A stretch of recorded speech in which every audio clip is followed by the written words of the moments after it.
এখন বিষয়া পৰ্যায়ৰ সমিতিৰ প্ৰস্তাৱৰ বাবে সালসলনি হ'ল অসম বিধানসভাৰ পূৰ্বাপৰ গণতান্ত্ৰিক পৰম্পৰা। পূৰ্বতে বছৰত 4বাৰকৈ অধিৱেশন পতাৰ নজিৰ থকা অসম বিধানসভাত এতিয়া বছৰত 2খনকৈহে অধিৱেশন হ'ব।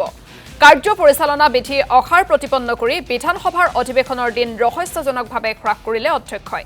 4জনীয়া বিষয়া কমিটিৰ দিহাতে সলনি হ'ল অসম বিধানসভাৰ বিধি নিয়ম। অধিৱেশন আহ্বান কৰাৰ ক্ষমতাও অৰ্পণ কৰা হৈছে ৰাজ্য চৰকাৰৰ হাতত। অসম বিধানসভাৰ কাৰ্য পৰিচালনা বিধি 11B দফা অনুসৰি বছৰত কমেও 3খন অধিৱেশন অনুষ্ঠিত হ'ব লাগে। সেই বিধিমতে বছৰটোত 45টা কৰ্মদিন অধিৱেশন বহিব লাগে।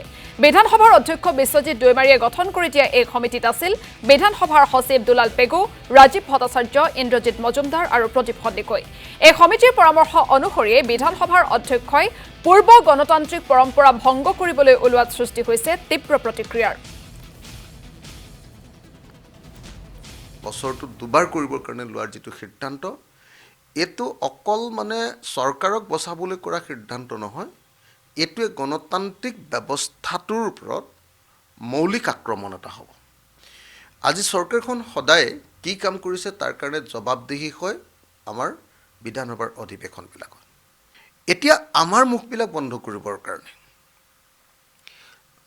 চৰকাৰ সাংঘাতিক ধৰণে বিপদত পৰে দেখিছে।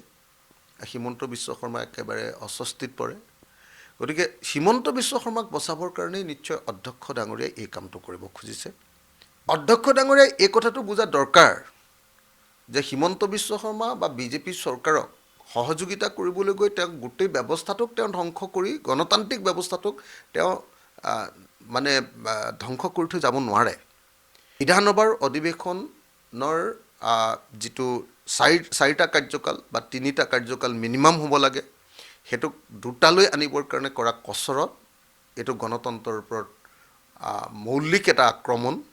এইটো কেতিয়াও হ'ব নালাগে। অধ্যক্ষ ডাঙৰীয়া, আপুনি এনেকুৱা ধৰণৰ গণতন্ত্ৰৰ ওপৰত আঘাত কৰা কাম কেতিয়াও কৰিব নোৱাৰে।